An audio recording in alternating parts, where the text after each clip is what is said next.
Y esta noche hablamos de las capturas que se registraron desde horas de la mañana, en donde uno de los afectados fue el expresidente Álvaro Colom y varios de sus exministros por el caso transurbano. Participe con la etiqueta SF CAE Colom. A continuación los dejo con la nota.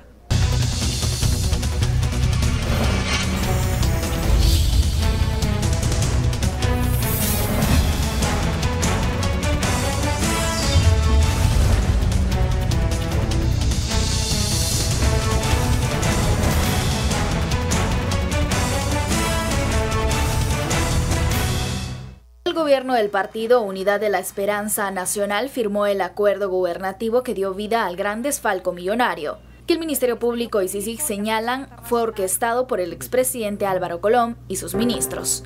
La cantidad de 270 millones de quetzales fueron pagados a la Asociación de Empresas de Transporte Urbano sin que se mejorara el servicio.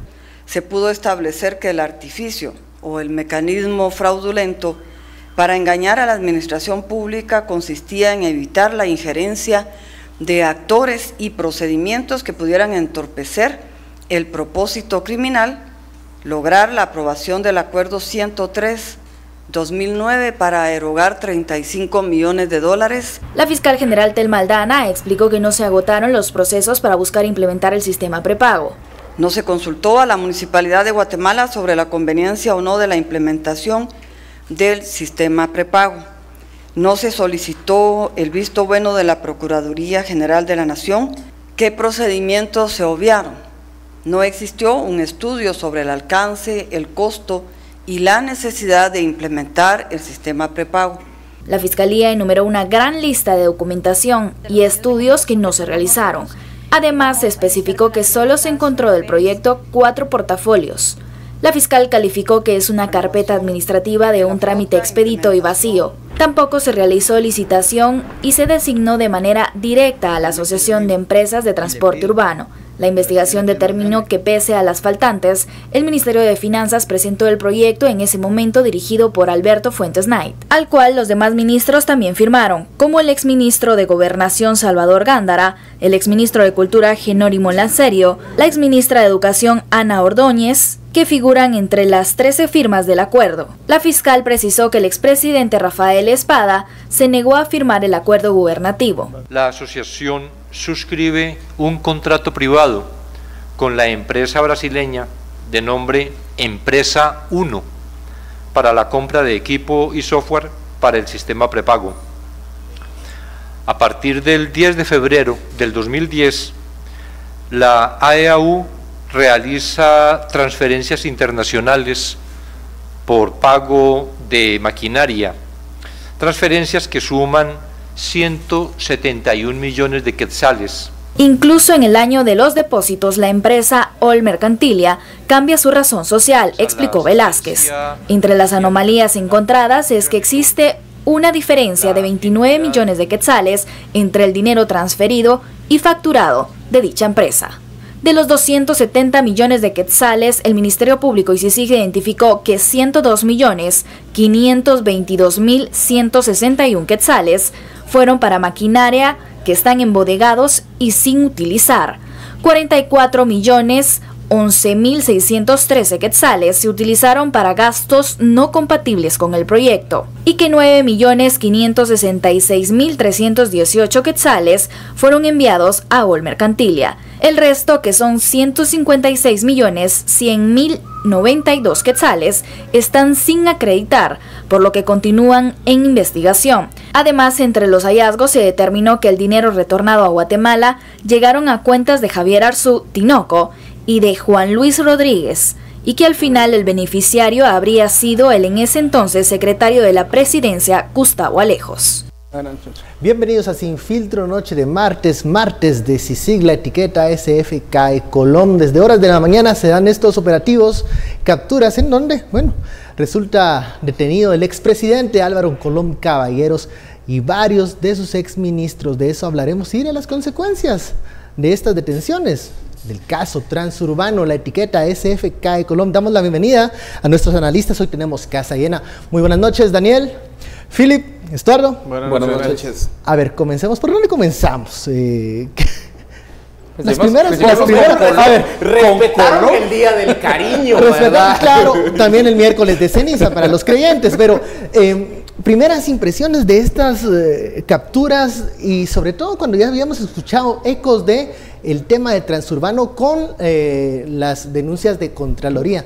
¿Por dónde comenzar y cuál es la lectura que se le debe dar a estos operativos y a lo que vimos hoy en tribunales, Daniel? Bueno, es mucho, ¿verdad?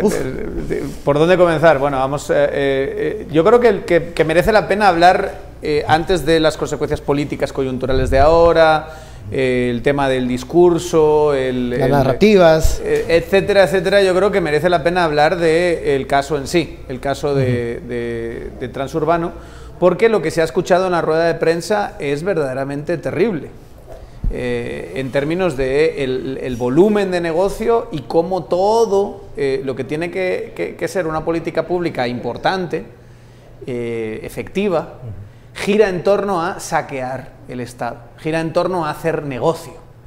Entonces, está claro, Transurbano tenía una pinta horrorosa mucho antes de presentarse el caso. Por eso se hablaba tanto de Transurbano, por eso el informe de Contraloría, pero por eso ha estado en la prensa muchísimo tiempo, porque claramente hay tanto en la concesión, en las rutas, en el subsidio y demás, unas prácticas que son por lo menos cuestionables. Unas inconsistencias que el usuario veía todos los días. Bastante impresionante, ¿no?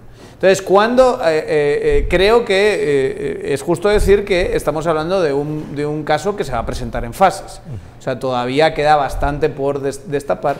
Pero hoy, concretamente, lo más importante es que han ido detrás de la decisión política. Y uno diría, bueno, esta gente no sabemos si necesariamente se benefició con dinero de todo este proceso. Sí, pero tomó una decisión que la argumentación de Fiscalía hoy ha sido, la decisión estaba viciada desde el principio.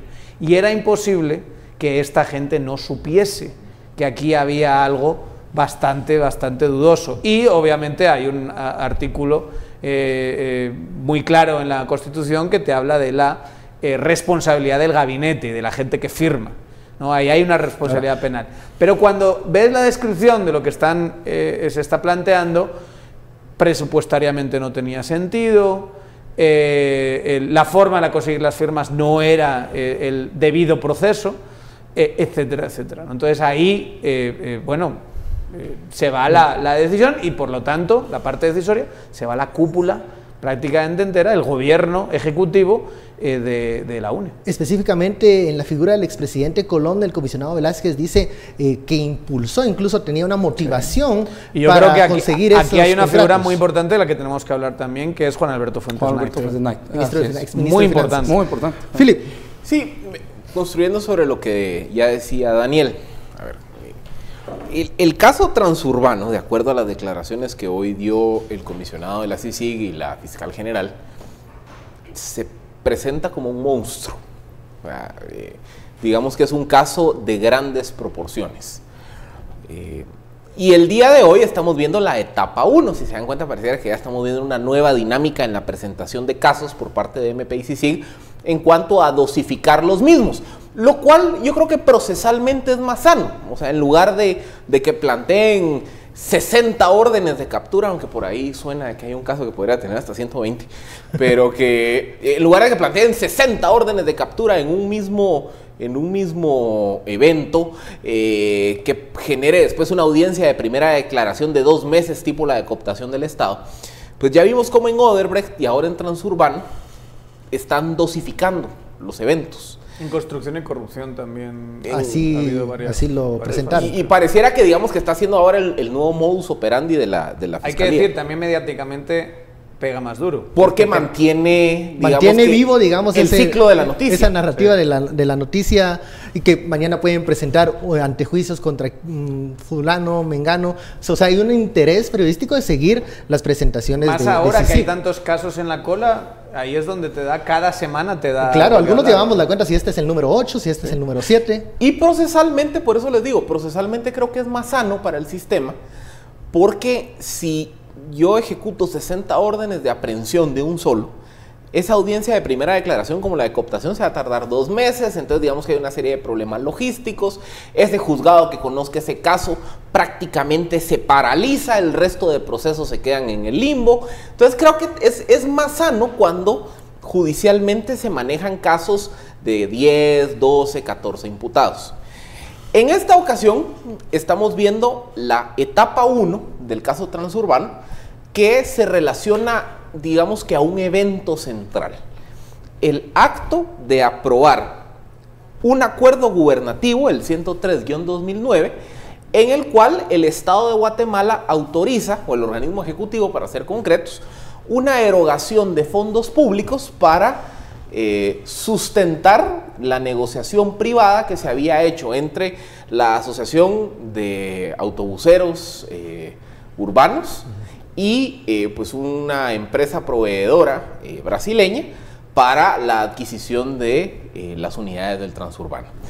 Y entonces hay una serie de anomalías en ese, digamos que en ese evento. Tal vez solo un paréntesis. Yo sé que hay muchas preguntas, como por ejemplo, ¿quién recibió el dinero? Pues eso seguramente lo vamos a ver en las fases 2, 3, 4. ¿Dónde está el dinero faltante? ¿Dónde está el dinero faltante? ¿Quiénes se beneficiaron?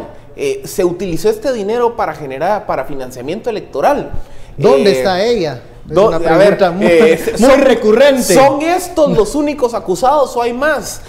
O por ejemplo, ¿qué pasó, por ejemplo, con el tema de la construcción de las paradas? O con las cámaras. Las cámaras, o digamos que con todos los negocios asociados. ¿O qué pasó con el subsidio?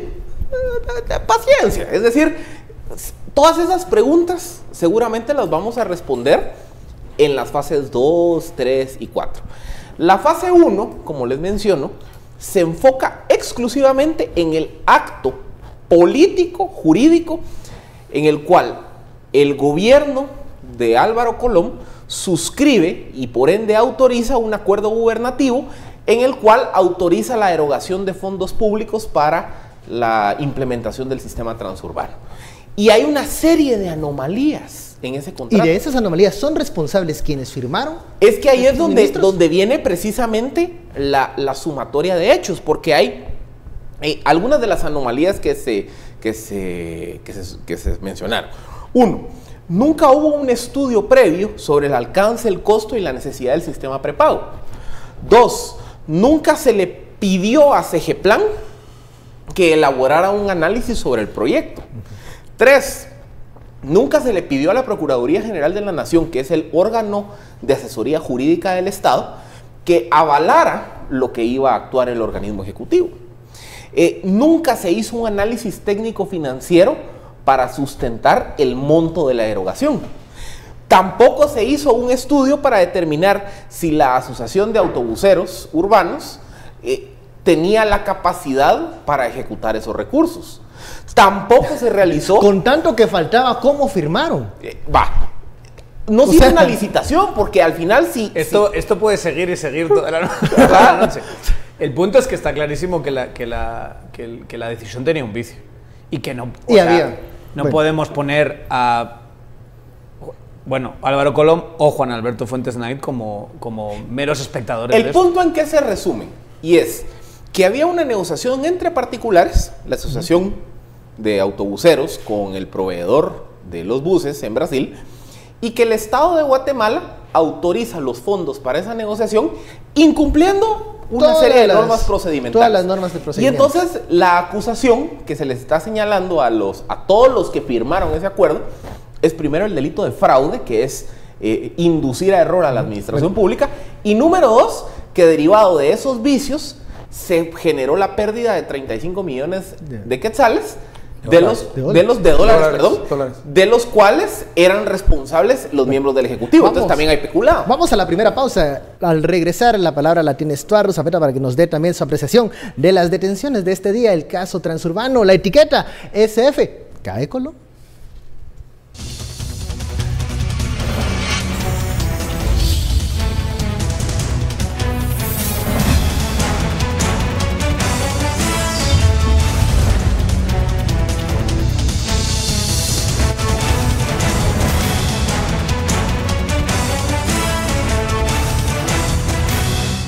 Sí pensamos que es una acción desproporcionada por parte del Ministerio Público.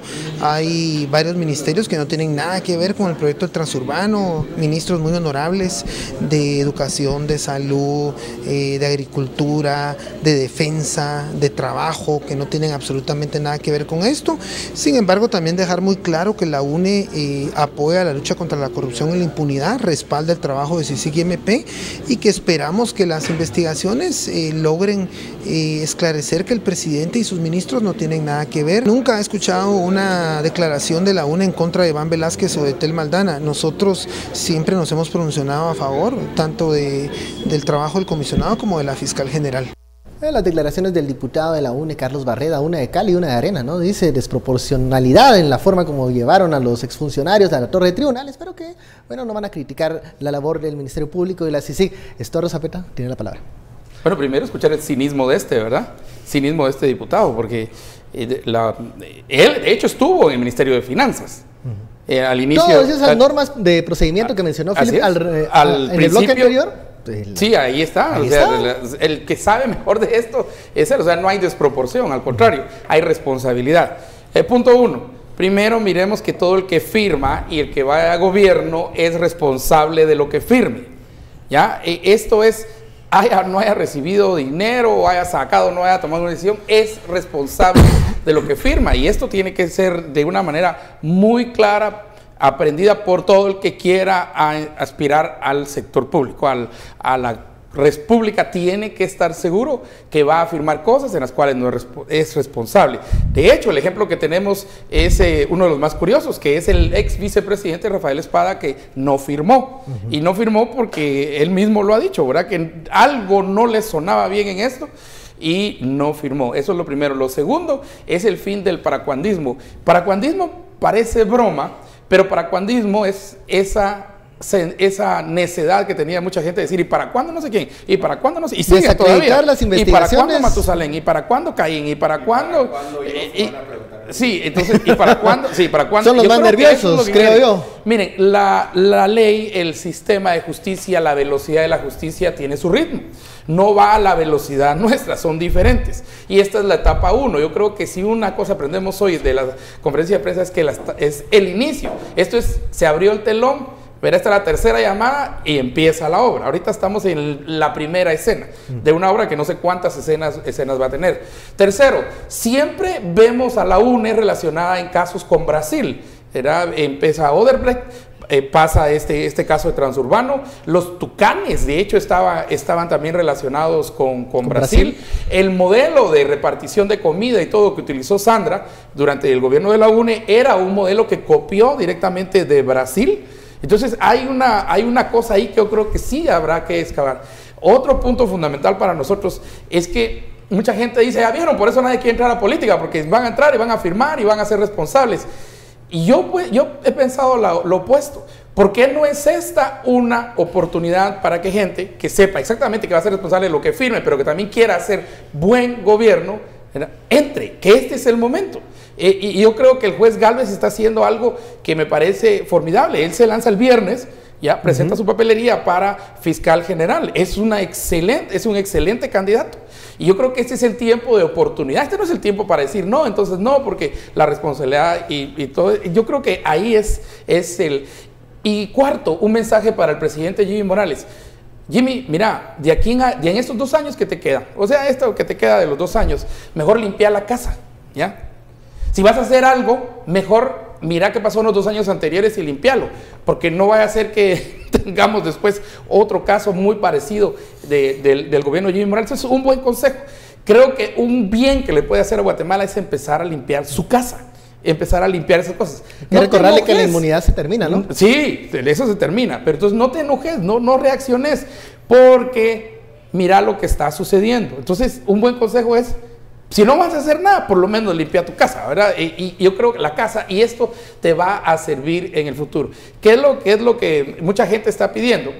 Mucha gente lo que está pidiendo realmente es la cabeza de Sandra, y digámoslo de una vez, ¿verdad? Eso es lo que está pidiendo. Creo que ella tomó una decisión de no firmar nada, porque en realidad no hay nada firmado, bajo el argumento de no soy funcionaria pública, no soy cuenta. No es una decisión, Estuardo. Es no, que no era pensado, por supuesto. No era funcionaria pública. Sí, no era, no podía que firmar. Nada. Pero en muchos de los, de hecho, vos nos enviaste hoy en la tarde y en la noche varios de los tweets que ella misma lanzó, donde ella dice que ella era la responsable y que estaba al frente de Transurbano. Eso lo escribió ella. Eso un mensaje en la cuenta oficial de Twitter. En la cuenta oficial de Twitter. Hay un tweet muy interesante de Ronaldo Robles, donde la menciona como la gran articuladora de Transurbano. Digamos, pongamos en contexto, Ronaldo Robles es uno de los famosos peludos del gobierno de la UNE, que ha sido un cuadro de la UNE muy importante y que ha estado cerca estuvo muy cerca del presidente Álvaro Colón en ese gobierno, y bueno, tiene cierta información de primera mano que hay que tener en cuenta. Y falta, creo que el gran articulador de todo esto, aparte de ver, estos ya están detenidos hoy, ¿verdad? Fuentes Knight y Colom y el gran articulador Luis Gómez. Ese es un personaje que yo creo que o puede ser el Juan Carlos Monzón de este caso, o simplemente no puede decir nada y el caso sigue, pero ahí hay algo, digamos, porque no es la primera vez que está en transporte. Él tenía años de estar en transporte. Y conocía casi toda la clase política. Se conocía todo. Se codeaba con todos. Además fue el que fue visto con Valdizón en Miami, ¿verdad? Comprándose un Rolex en... Me avisa producción que tiene el mensaje de Twitter de Sandra Torres, en donde hace alusión al... esto es del 20 de julio de 2015 y pues en unos mensajes de Twitter, ella responde: debemos modernizar el transporte, por eso impulsé Transurbano. Impulsar el Transurbano, cabildear el Transurbano. Sí, en campaña electoral 2015. Recordemos, estaba en campaña y ella se veía como la gran articuladora de este esfuerzo. Eso lo escribió ella. Por modernizar el transporte urbano. Viejos, líbrame Dios. Ese rastro no se puede. Ese no se puede borrar. No, sí se puede borrar. Bueno, se puede borrar. pero toda la gente que ya le tomó foto a la pantalla. Pero hay un pantallazo que el pantallazo no lo puedes borrar. El punto es, acuérdate. Acuérdate. Porque nadie le debió prestar demasiada atención a ese tweet, pero a alguien muy maliciosamente hoy se vio poner Sandra Torres Transurbano, a ver qué salía. Y ahí es donde ahí está. Ahora, en este tema de la ex primera dama, se menciona una y otra vez, ya lo menciona también Estuardo, pero ¿qué tanto está blindada si no hay firmas en esta etapa, en esta primera etapa? Que en esta primera etapa, digamos que la persecución está enfocada en las anomalías relacionadas al acto formal. De la decisión, digamos, de la firma, de ese acuerdo, el decreto. De aprobar Transurbano como una política de Estado. Lo que puede salir de ahí es que aquí es donde vienen las diferentes fases subsiguientes de la investigación. Porque de lo que se tiene que investigar en esas fases es, bueno, el dinero. ¿A quién llegó? ¿Cómo llegó? Hay beneficios, por ejemplo, compra de inmuebles, vehículos y demás. ¿Quiénes fueron los beneficiarios? Pero hoy fueron claros en decir que esa es la investigación que están haciendo ahorita. O sea, que los encargados de finanzas forenses, si puedo llamarlo de alguna manera, están precisamente siguiendo la huella del dinero. Entonces, esa es una rama de la investigación, pero otra rama de la investigación está asociada, digamos que a otras dimensiones de la negociación. O sea, hemos visto... Financiamiento electoral ilícito, por ejemplo. Pero, por ejemplo, hemos visto otro caso que entiendo que se va a reabrir pronto, el caso de TCQ, de cómo la investigación incluyó, valga la redundancia, a quienes participaron tras bambalinas de la negociación y la toma de decisiones. O sea, como les digo, esto es un proceso en donde se va jalando la pita. Y hoy, exclusivamente, el caso se enfocó en el acto formal de la suscripción del acuerdo gubernativo. O sea, todavía hay muchas hipótesis más por investigar, y por eso creo yo que, como siempre lo hace el MP y la CICIG, no descarta la posibilidad que personas puedan ir apareciendo en la investigación. Y luego también, digamos que hay una serie de fuentes de información que empiezan a surgir. Miren, esto también, como la telenovela El cartel de los sapos, aquí también cuando una investigación abre una puerta, empieza, digamos que una procesión de personas que van a decir, no, mira, yo a aquel le conozco tal cosa, y yo a Estuardo le conozco tal pecado, etcétera, etcétera. Si pasa, Estuardo tiene más de un pecado. Sí, solo uno, te robas de mis pecados. En todos. Y les puedo apostar que vamos a ver más investigaciones que son producto de que se fue a levantar el polvo de alguna institución, y entonces hubo una procesión de personas que fueron a decir, mira, lo que encontraste es la puntita, y yo besé esto y esto. Y hay que decir una cosa, volviendo al tema de Sandra Torres. Es ampliamente conocido, ampliamente discutido qué papel jugaba ella en ese gobierno. Esto es algo que se hablaba constantemente en la época, pero que incluso después del gobierno muchos han salido a explicar y decir, en realidad estamos hablando de alguien que mandaba, y mandaba muchísimo. Yo diría que en algunas declaraciones incluso Álvaro Colom llega prácticamente a decir que Sandra era la que dirigía su gobierno. O sea, no lo dice con esas palabras, pero hay unas declaraciones de hace un par de años que vienen a señalar eso, cuando se nota claramente el rompimiento entre Sandra Torres y Álvaro Colom. Entonces, en algo tan importante como Transurbano, en un negocio, porque es que al final lo que están hablando es un negocio donde hay presupuestados una serie de autobuses y solo se compran, como decíamos el otro día aquí, la tercera parte, y todo ese dinero que se da a una empresa privada y de subsidios que sabemos que no llegó a beneficio de los ciudadanos, etcétera, etcétera. ¿Qué papel juega ella? Y ese papel, esa pregunta, solo la pueden responder personas que en ese momento estaban cercanas a ella. Es decir, alguien tiene que hablar. Por ejemplo, el expresidente Álvaro Colom. El exministro de Finanzas. De hecho, una de las hipótesis, él y decir, mire, señalar el camino para que podamos decir cuál es la responsabilidad de esta persona. No es como que ahora mismo esta persona esté muy cerca de Álvaro Colom. Álvaro Colom tiene que hacer la reflexión hacia adentro. Correcto. Mire, esta persona de verdad merece la pena que yo la proteja de alguna manera. Yo creo que va a encontrar en su corazón esa respuesta. Esa fue la discusión que tuvimos en la mañana. Nosotros platicamos en la mañana y una pregunta que surgió es, y va porque firmó, porque estaba al frente de todo, pero ¿no será también la puerta hacia? Sí. ¿No será también el camino hacia? La oportunidad para poder dar información. Exactamente, y yo creo que no solo para esto, sino para muchos otros casos. Creo que en este caso va a pasar lo mismo que pasó en la línea 1. Que investigando, por ejemplo, Transurbano, vamos a empezar a ver... Vamos a ver un ramillete de bellezas. Un ramal de bellezas ahí en términos de la UNE, porque aquí están diciendo, digamos, que qué otros casos podrían haber. Miren, ahorita concentrémonos en el Transurbano, pero así como la línea 1 fue una... De hecho, Otto Pérez no estaba siendo investigado en la línea 1. Ahí era otra cosa lo que se hace investigado. Hasta Felipe Alejo no estaba triple rebote por no estaba siendo investigado en la línea. Hacemos una pausa, vamos al corte. La etiqueta SF CAE Colom. Volvemos.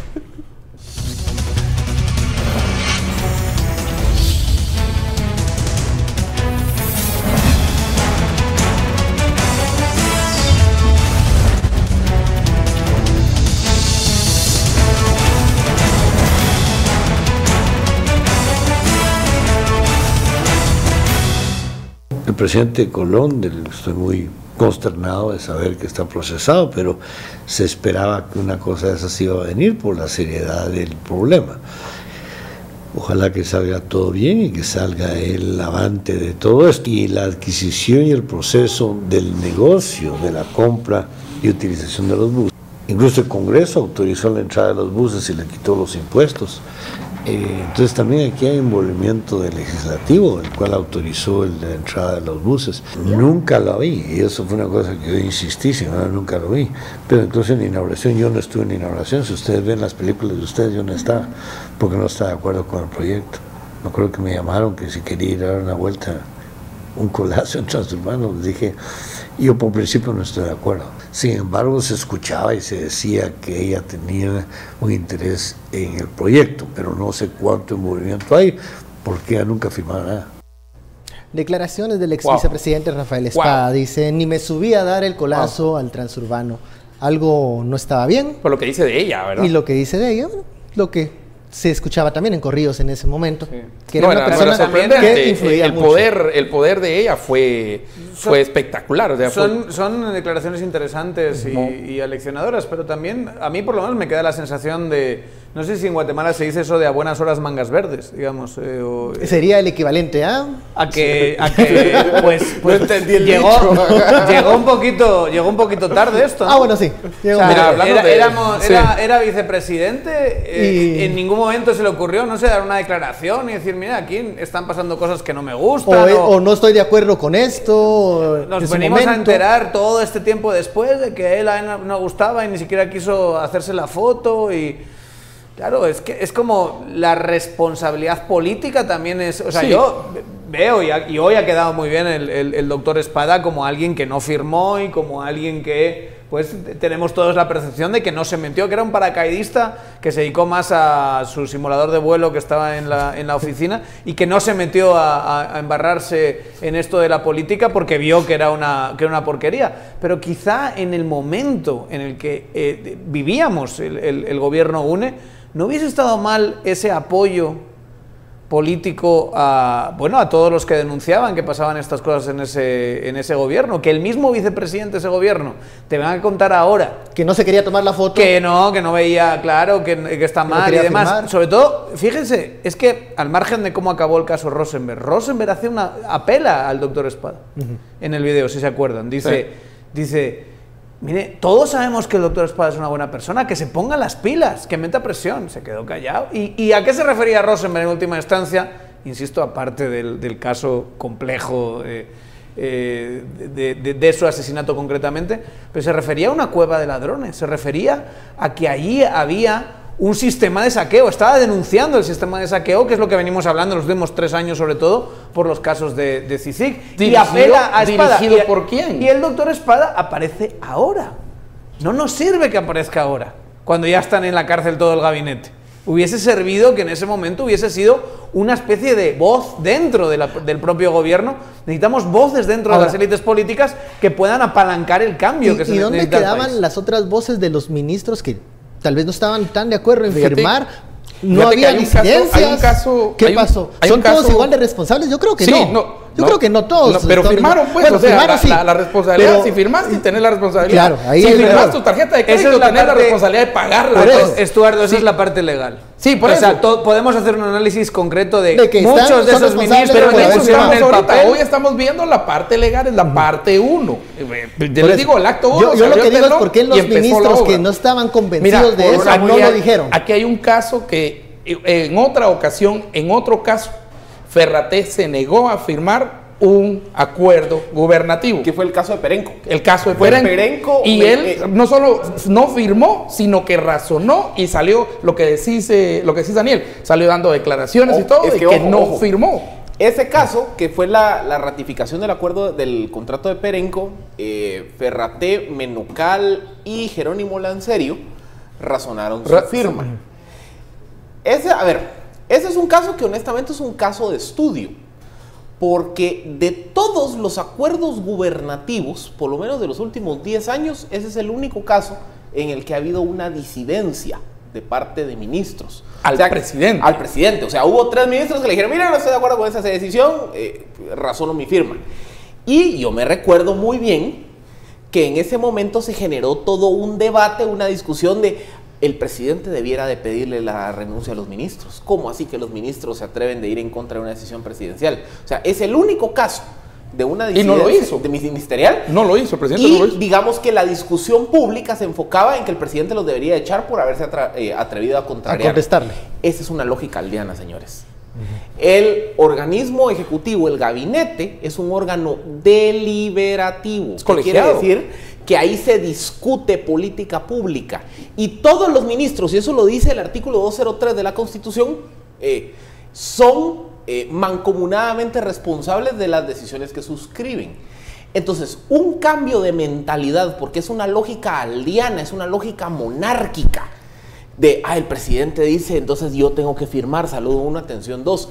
Eso no debiera ser así. O sea, se debiera de fomentar una cultura de debate, de disidencia dentro del gabinete, en donde haya decisiones que se tomaron 10 votos a favor, 4 razonados, 9 a favor, 5 razonados, porque es una forma de evidenciar que hubo discusión y que no necesariamente todos estaban de acuerdo. Lo que pasa es que en esa lógica aldeana de que el señor presidente manda, entonces todos tenemos que firmar porque el señor presidente así lo dice, muchos que probablemente pudieron haber tenido alguna duda, pues dijeron, no, pues yo firmo porque si no me va a destituir. O este es un proyecto de tal persona y no quiero estar no en me la quiero lista pelear con de... él. Y esa es la clave, como tu trabajo depende directamente de presidencia, presidencia tiene ese poder de decir, bueno, vamos a pasar esto, es muy importante para el país, firma. Mire, es que tengo mis dudas. Sí, pero ahí está. Pero Y un caso que están presentando los tuiteros ahorita es el caso de Semilla. Es el caso del exministro de Finanzas. Del exministro de Finanzas. Hablemos antes de él como exministro de Finanzas. Están preguntando acerca del partido en formación o comité pro formación del partido político Semilla. Solo puedo decir lo que dije en la radio una mañana y es que la semilla no germinó, pues. Pero ahí quedó la semilla. Hablemos de él como ministro de Finanzas para después, y hay que aclararlo, él lo que pasa es que es fundador de este movimiento Semilla que está pretendiendo ser un partido político. Pero cuando uno ve la descripción de todo esto, digamos, de todo lo que le faltaba, que lo ha hecho muy bien Philip antes, a esta decisión, todos los informes y demás, uno puede entender que la ministra de Educación estaba ahí. Ministro de Cultura. Sí. Pero el ministro de Finanzas no. No.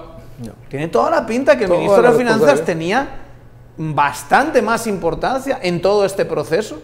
Y él sí, me parece que tenía una responsabilidad técnica de saber lo que estaba pasando. ¿Cómo es líder y fundador y cabeza visible de este nuevo partido que está intentando subirse a la ola de lo que hemos venido a denominar nueva política, una nueva forma de hacer política? Claro, le pega muy duro a un movimiento que está surgiendo ahora, que todavía le faltan bastantes firmas para poder ser partido y que está ahora mismo en el proceso de recoger esas mismas firmas. Y lo mismo le pasa a Oxfam. Una semana después o unos días una semana después del caso de Oxfam. De hecho, de Haití, les voy a decir una cosa, si ves bien medios internacionales, todos los medios españoles, por ejemplo, donde aparecía la noticia, la cara no era de Álvaro Colom, esa no era la noticia, era de Juan Alberto Fuentes, porque se une a una muy comentada noticia de la semana pasada, donde se descubre un escándalo sexual muy grave en Oxfam. Y ahora el presidente de Oxfam Internacional lo meten en la cárcel por corrupción. Oxfam lo va a pasar muy mal. Y recordemos que cuando sale de la cartera de finanzas, Juan Alberto Fuentes Knight publica luego un libro que se llama Rendición de Cuentas, sí. En donde pues no se refiere a esto específicamente el transurbano, pero sí muestra o da luces de la dinámica que tenía el gabinete del gobierno de Álvaro Colom y cómo las fuerzas políticas ahí confluían y a veces chocaban. Y se describen algunos roces, incluso con Sandra Torres en ese momento. Hoy lo vemos en Torre de Tribunales y las consecuencias de eso están por verse. Porque acuérdate que tener una diferencia con Sandra Torres era básicamente suicidio dentro de la UNE. Podrías tener diferencias con Álvaro Colom, pero no podías tener diferencias con Sandra Torres. Esa era básicamente una sentencia, era suicidio, no se podía. Entonces, aquí la gran pregunta y el cuestionamiento es, ¿realmente le temían más a la decisión de Sandra o a la decisión de Álvaro Colom? Y prueba de ello es que Sandra estuvo en muchos de los gabinetes a la par de Álvaro. ¿Qué estaba haciendo ahí cuando constitucionalmente, si ella no era funcionaria pública, era esposa del presidente? Es como que la esposa del gerente llega a las reuniones del gerente con todos sus gerentes y subgerentes y directores de la empresa. Todo el mundo lo miraría muy raro, ¿verdad? A no ser que sea la dueña, a no ser que sea la matriarca de la empresa, ¿verdad? No se recuerdan ustedes aquel... pero ella estaba ahí, siempre a la par de Álvaro Colom con todos los ministros alrededor. Aquel Wikileaks en donde se referían a Sandra Torres como una muy buena gerente, pero abrasiva, con una personalidad abrasiva. Una descripción que hacía... Bueno, por eso el propio Fuentes Knight es también el leccionador ahí. El propio Fuentes Knight dice, estaba clarísimo quién mandaba ahí. Claro. En el Consejo de Ministros. Y mandaba ella. Y era la que coordinaba el famoso Consejo de Cohesión Social, ¿te recuerdan? Sí, pero es que ella era la esposa del presidente, no tenía nada que estar haciendo ahí. Si el argumento es yo no era funcionaria pública, entonces ¿qué diablos estaba haciendo a la par del presidente en donde había que tomar decisiones de política pública que solo corresponde constitucionalmente al presidente y los ministros o a los técnicos o a los que ellos llamen para darles luz acerca del conocimiento de un tema específico, transurbano por ejemplo, ¿verdad? Pero ella tenía que estar ahí. Y eso es, yo no sé si eso la hace también responsable o corresponsable más allá de una firma. Porque otra vez, pregunto, y tal vez los televidentes pueden responder aquí, ¿qué tenía que estar haciendo ahí? Parecería raro que hoy el presidente Jimmy Morales en una reunión con sus ministros, digamos que no sea para discutir decisiones en relación a la población, a política pública, esté con la esposa en la reunión de área. Eso es bien raro, pero Sandra sí estuvo todo el tiempo ahí. Bueno, vamos a la pausa, la etiqueta SFK Colón, regresamos para seguir hablando de este tema.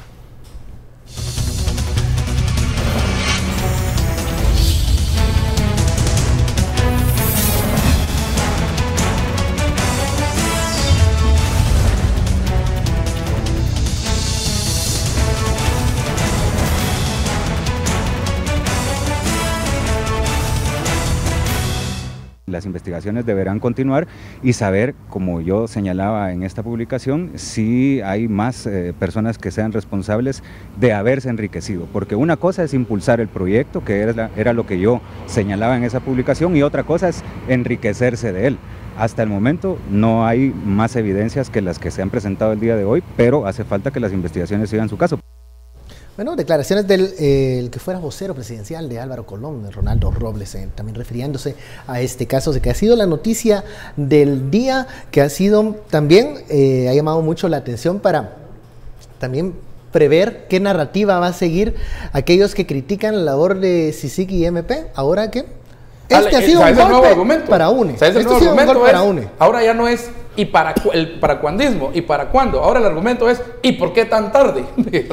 ¿Y por qué hasta ahorismo sería, verdad? Sí, o que gracias a nosotros finalmente CICIG le puso atención a Transurbano. Miren, el detractor de la CICIG le pueden entregar la cabeza de quien quieran en una bandeja de plata.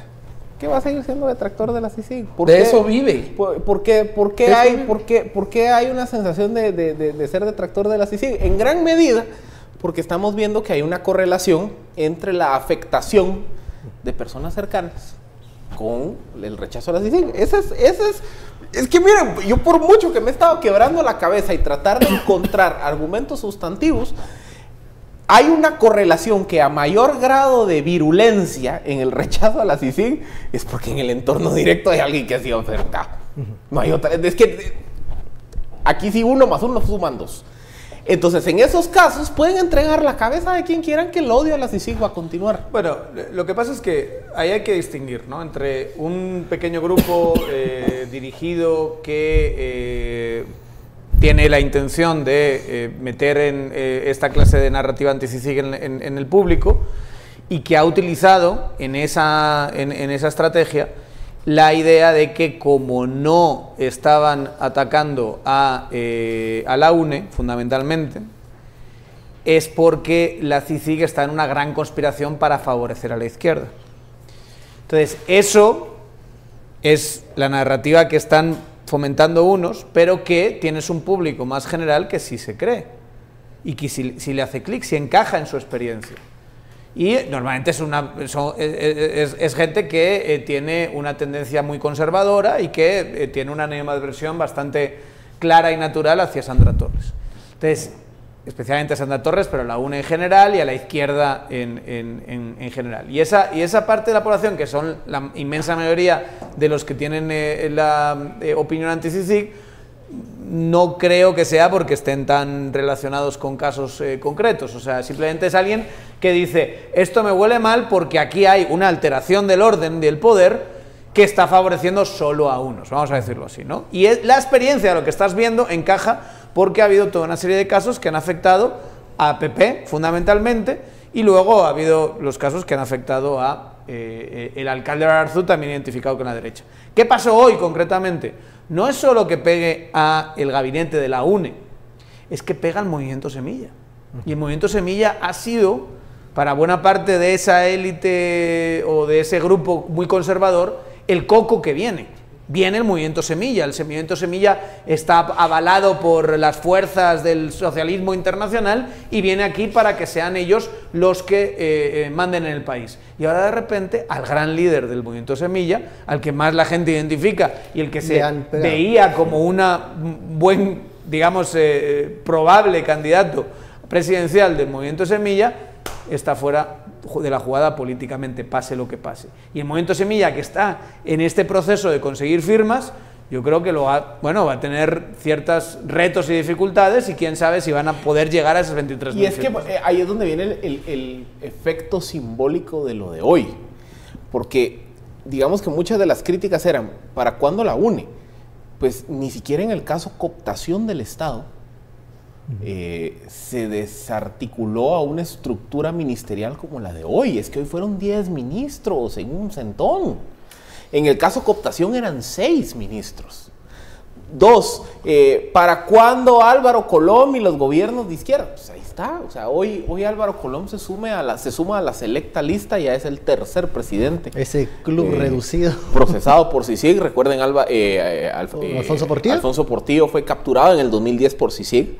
Después se fue extraditado, pero en el 2010 fue capturado. ¿Quién le firma la extradición es Álvaro Colom? Álvaro Colom firma la extradición de Alfonso Portillo. Luego está Otto Pérez y ahora Álvaro Colom, es decir, tercer presidente pues encarcelado. Y hablar de lo simbólico, tenés a alguien de izquierda, entre comillas, era preso, Álvaro Colom, socialdemocracia, izquierda light, y alguien de derecha, entre comillas, Partido Patriota, Otto Pérez. Entonces, digamos, ahí ese de paracuandismo, que hoy era la tendencia número uno, se cae. Y luego, digamos, otra de las críticas es decir, bueno, ¿y para cuándo las organizaciones de la cooperación internacional? Bueno, Oxfam, o sea, quiera que no, hoy el presidente de Oxfam Internacional sale vinculado a un caso de corrupción. Ya lo mencionaba Daniel, el efecto que tiene un Fuentes Knight dentro de lo que representa Semilla. Semilla se ha convertido algo así como en la historia del coco. Es que ahí viene Semilla, ahí viene Semilla, ahí viene Semilla. Pues ahí está. O sea, la investigación desarticula a quien fue pues su fundador o quien era uno de sus hombres más visibles. Entonces, el efecto político de lo de hoy es que toda esta narrativa ideológica de la selectividad se cae. Y entonces ahora, precisamente creo que se replantean los términos de la oposición a la CICIG. Y ahora, a ver, ¿qué le está quedando a los detractores de CICIG? Pedir la cabeza de Sandra Torres. Pero pedir específicamente la cabeza de Sandra Torres es justicia selectiva. Y es que ahí es donde se genera un argumento selectivo, que quien denuncia selectividad es porque selectivamente quiere que seleccionen a quien le cae mal. ¿Pero qué dijiste? Perdón. ¿Cómo así el trabalenguas? Que no hay nada más selectivo que señalar que tienen que perseguir a una persona en concreto. O sea, es que decir, qué vergüenza que no han atrapado en este caso a Sandra Torres, pero no está diciendo todo el mundo que no firmó nada. Y tú estás pidiendo que pese a que no firmó nada, aunque tenemos una idea bastante clara de que ella pintaba mucho en las decisiones de ese gobierno, tú quieres que se le persiga porque sí, ¿verdad? Te pongo otro trabalenguas. El día de hoy los comunistas apresaron al gobierno comunista en parte de su plan malévolo para llevar comunistas al poder. Y uno de los líderes del nuevo movimiento comunista fue detenido por su vinculación a corrupción en el gobierno comunista, hoy perseguido por los comunistas. Así de torpe. Aunque hay que decirlo, si algo han hecho los comunistas toda la vida es matar comunistas, digamos. Entonces, tampoco suena tan raro, Tampoco suena tan Creo raro. que ya hay poco tiempo, pero quiero hacer también agua, le voy a echar énfasis en algo que mencionan en la conferencia de prensa, y es que este tema de transurbano nace también como, digamos, un favor que se hace en campaña. O sea, esta asociación o grupo de transportistas financiaron de manera ilícita, pero en ese momento no existían delitos, a la UNE, en mayor medida a la UNE, también al PP, porque le apostaban a todos, y luego, bueno, se cobraron el favor. Y solo una cosa, que lo has dicho tú, hay que decir, muchos instrumentos legales que se han utilizado contra las estructuras del PP no existían en época UNE y no se les puede aplicar a los de la UNE. una vez más, para los que hablan de justicia selectiva, eso es una cuestión técnica muy importante. Tú no puedes utilizar el aparato legal que se aprueba a partir de 2012 en delitos o en acciones que se cometen, que se llevan a cabo antes de 2012, es que no puedes. Pero están pidiendo básicamente que sí, que se pueda. Que tienen que ser tratados de la misma forma, pero no existía en ese momento. Que de verdad, hoy empieza, ya había empezado antes, pero hoy empieza una serie de casos que van a darle durísimo a la estructura UNE. Que van a darle durísimo a la UNE que está en el Congreso hoy, que le está dando durísimo a la UNE como partido, que le está dando durísimo a cuadros anteriores de la UNE, y esto de cara a 2019 yo no sé qué va a quedar vivo de... ¿Qué político va a quedar parado para 2019? Pero de toda esta estructura de la UNE, y creo que toda esta relativamente efectiva, porque tampoco lo ha sido tanto, ataques a CICIG diciendo que es una gran conspiración de izquierdas y metiéndole miedo a la parte más conservadora de la sociedad, tiene sus días contados, que poco a poco va a ir, no desapareciendo del grupo que quiere atacar a CICIG, que son los que yo sí siento que están muy cerca de gente afectada por casos de CICIG, sino de un público más general que si acaso va a desconfiar de todo lo que está pasando en términos políticos en Guatemala, pero que digas, mira, todo esto era una gran conspiración para meter a la izquierda. Es cada vez más difícil de creer. Mira, yo solo quiero terminar insistiendo en donde inicié, y es que para mucha gente que lo ve como, no sé, como decir, mire, por eso nadie quiere entrar, porque nadie quiere entrar y firmar y todo eso, yo veo lo opuesto. Yo veo que precisamente el que quiera hacer un cambio real en Guatemala, ya viendo todo esto, debe entrar, debe participar. Y hablaban de Semilla, y hablaban no solo de Semilla, sino de otros grupos que están en formación de partido político. Y yo creo que hay que animarlos. No claro. Hay que desanimarlos, ¿verdad? Yo digo, Semilla tenía mucho joven, tiene mucho joven. Y buenos cuadros. Y buenos cuadros. Miren, muchachos, no se desanimen por lo que pasó. Al contrario, tomen la lección, apréndanla, y ese no es el camino. Eso es lo que tienen que aprender, por dónde no irse. Pero no paren su trabajo, no lo hagan. Necesitamos en Guatemala que precisamente ustedes éntrenle, pero éntrenle con la sabiduría de decir que si van a entrar y van a hacer gobierno, lo que firmen van a ser responsables de ello. Por eso tienen que enterarse. Y el segundo punto es muy sencillo. Jimmy, por lo menos estos 2 años, mira lo que pasó los 2 años atrás, y entrale, poné tus barbas en remojo, mira qué fecha te lo estoy diciendo y cuándo te lo estoy diciendo, ¿ya?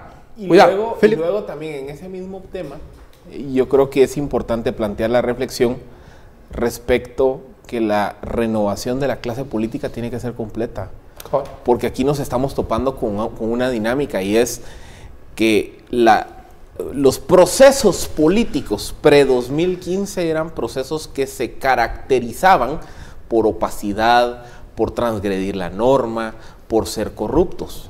Entonces, probablemente, hubo muchas decisiones en las que personajes que no necesariamente fueron beneficiarios de una negociación corrupta, pero que de alguna u otra forma, directa o indirecta, jugaron ese juego. Porque era el costo de estar ahí. Claro. Es decir, mira, yo soy un técnico que quiere hacer un trabajo en un ministerio X. Pero tengo un financista que le debo un favor. No, que tengo a un presidente que responde a esta estructura política que siempre se ha hecho así, de saqueo. Entonces, mi costo de estar aquí y de hacer un programa determinado es firmar cuando me lo dicen. Y yo a lo mejor puedo negociar algunas firmas y otras no, pero esto parece que es importante, voy a firmar, igual nunca pillan estos grandes esquemas de corrupción y yo me voy. Esa era la tranquilidad. Esa era digamos, la forma de hacer las cosas, la vieja política. Entonces esa renovación tiene que ser reconocer que probablemente hubo gente técnica, buena, que bailó, que metió las manos.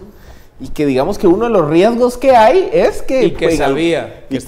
Y que en algún momento salga salpicado. Yo creo que ese es uno de los aprendizajes que se genera de esta experiencia de Semilla. Que Semilla se quiso presentar como una voz de la nueva política. Una voz limpia de la nueva política. Pero con un fundador y un personaje pues que estuvo en el centro de muchas cosas complicadas. Y que tarde o temprano, ¿qué pasó? Estalla el cohete y les estalla en la cara. O sea, y ahí es donde también para los nuevos grupos políticos merece la pena decirles...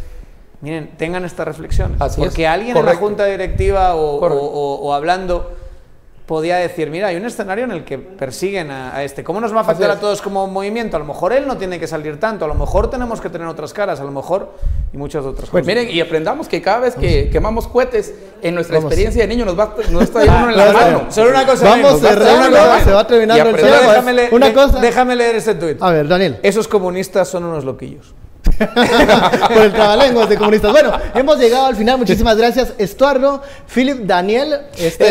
Solo una cosita. Digamos que una duda que siempre surge es ¿por qué órdenes de captura y por qué no citaciones? Esa primera es decisión de los jueces. Así es. O sea, se presenta una audiencia unilateral donde la fiscalía dice, tengo este caso. Voy cerrando. Yo sé que querían hora y media, pero no. Voy cerrando. Muchísimas gracias por estar en Sin Filtro. No se vayan. Viene una entrevista con Haroldo Sánchez y José Ugaz, expresidente de Transparencia Internacional, para seguir con este tema, que es el tema de la noticia del día. Feliz noche, nos vemos mañana.